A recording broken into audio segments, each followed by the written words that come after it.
A new poll suggests that more than half of the British public say Keir Starmer should keep Labour's £28 billion Green Pledge spending. The Nature 2030 survey suggests 54% of all adults disagree with the move to ditch projects. Joining me now is Labour Party donor and founder of Ecotricity Dale Vince. Dale, welcome. Hello, lovely to see you. Dale, what's your reaction to Keir Starmer scaling back on what is a key commitment? Yeah, morning, Nadine. It's nice to be with you. My reaction was not a big surprise. I thought there'd been a lot of speculation in the media for the weeks leading up to last Thursday, I think it was, or Wednesday.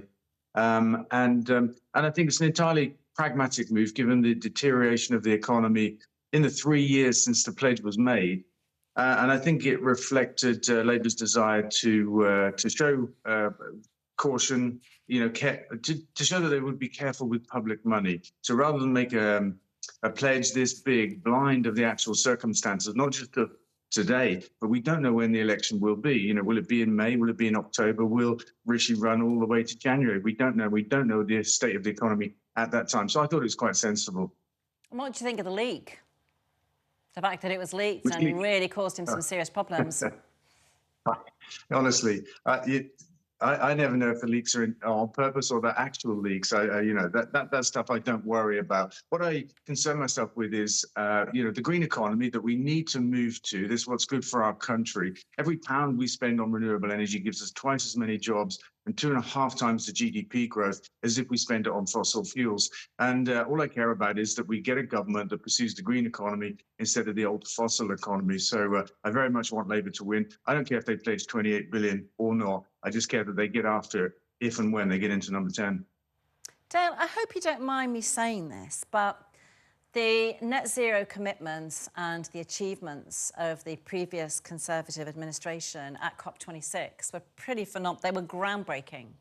And I think the commitments that the Conservative Party made are more than Keir Starmer has made. And I'm really surprised to hear you say that you're not unhappy about that 28 billion kind of dumping the policy, because didn't you used to fund Just Stop Oil? I thought this was a matter of principle to you and something that you are passionate about. Well, last summer it became clear that the only way we can just stop oil is to just stop the Tories, because Rishi Sunak's reaction to the protests wasn't to listen at all and listen to the country. Actually, millions and millions of people care that we don't drill for new oil and gas. The United Nations have said it's moral and economic madness to do such a thing. Rishi Sunak didn't just not listen, he went the opposite direction and announced a whole raft of new drilling licenses for the North Sea. And it became clear no amount of protest was going to change that. Only the election can do so. So, Dan, would you describe yourself first and second? Socialist first, environmentalist second? I'm environmentalist before anything else, actually. But I think that we can't have true sustainability without social justice, and Labour offers that. Also, Nadine, can I challenge your point that that the Conservatives had a kind of massive achievement at COP26? I don't think they did at all. And of course, the Conservatives did bring in the net zero law, but since they've turned their back on it with all kinds of U-turns on green issues. Oh, Dale, I'm with you on that. It was Rishi Sunak as one of I made this point yesterday that, politically speaking, net zero was in Boris Johnson's heart. Politically speaking, he took the left of the ground with animal welfare and the net zero commitment. He took the right with Brexit and immigration, although Rishi Sunak opposed it, and other things. And actually what Rishi Sunak has done is thrown all those policies away. So he's now left on a very narrow political island, having abandoned the left and abandoned the right. But, but I think you're wrong to say that COP26 is renowned amongst the environmental community, although they don't say it publicly, they say it quietly, as the best COP that we've had in a generation, well, since COP began, which was obviously a while ago now. But it was that net zero commitment, the pledges made by countries from India all across the globe to recognising the danger of climate change and what needs to be done. I was there. It was a phenomenal COP meeting. It was incredible. And we got countries to come in and agree, the UAE, countries that you would not expect to agree to what was a serious problem. They were nailed at that COP20, and it's agreed. So I think you're wrong to say that it wasn't a particular. It was, and I think if you're an environmentalist first, I think that's something you have to acknowledge, regardless of the politics behind it. You have to acknowledge when huge strides are made in tackling climate change and what's happening, the dangers that are threatening the planet today.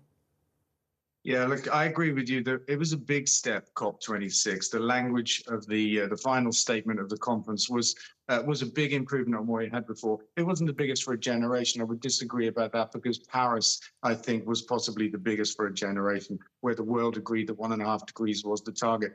I was at COP3 in Kyoto a very long time ago when the world first agreed carbon targets at all, and that was monumental. It was only about 10%, but it was a step. And every COP more or less gives us a small or a bigger step. Glasgow was a step, and I would say it was a medium-sized step. Paris was a bigger one, and funnily enough, the one we most recently had in the middle of the oil-producing states of the world was actually a step itself, as in terms of accepting that there's a problem with fossil fuels. Come on, Dale, it was mildly chaotic, to say the least. It was, but there was an agreement that we had to stop using fossil fuels. And what Rishi Sunak's doing is exactly the opposite. And I think he's doing it for narrow political purposes, for his own remote chance of winning the election. And it's against everything. It's against good economics. It's against climate science. It's against net zero that we've enshrined in law. And it frustrates me that an unelected prime minister can take the country in completely the wrong direction for his own personal gain. Dale, it's been fantastic to have you on the show. Thank you so much for taking the time to talk to us today.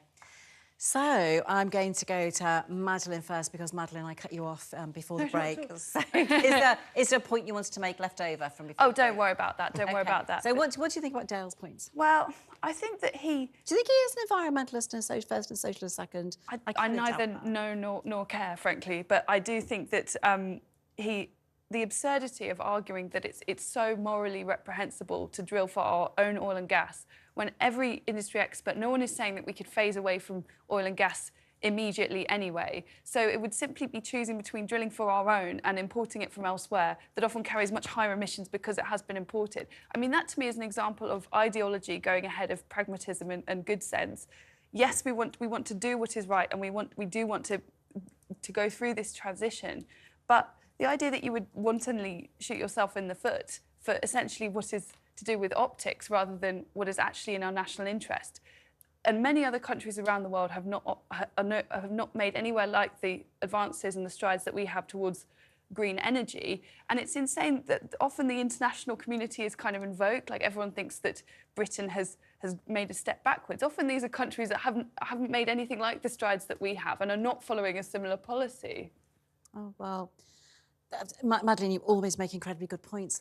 So the reason why I care whether he's a socialist first or whether he's an environmentalist is I'm always interested in the place people are coming from when they're espousing their views, yes, particularly when it's to do with politics, elections, supporting political leaders. And I was just trying to tease out, is it just that you're a socialist and you want Keir Starmer? Because you can't criticise, yes, I don't think, the Conservatives' record on environmental issues or on embracing climate change, yes, and putting in place pragmatic solutions. That is a really good point. And it's interesting that what began as a discussion about a more recent pledge involving the party that Dale professes to support in an area that is directly of relevance to his area of interest. And it very quickly pivoted into a discussion about the Conservative government, let's face it, which probably won't be in power for much longer. And then the Labour government it'll be their opportunity to make green policy. And yes, I see what you mean. I think you're right about the priorities being important.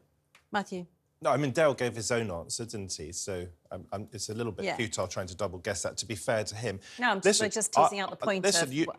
You know that I wasn't a fan of Boris Johnson for all sorts of reasons, but I think you're right, actually, that you did do some important work on net zero. You are the government who enshrined that into law, as Dale said, it was when it happened. No, but COP26 was Boris Johnson. Sorry, I thought you meant the enshrining net that zero. may have happened under Theresa May, sorry. but Boris Johnson, I think it's fair to say, continued that movement, that direction. Would you agree? He didn't jettison the policy in the way Rishi has jettisoned it. Also, you know, when I was talking to someone who's done really important work on animal rights, just helped change the lives of billions of animals and birds and so forth.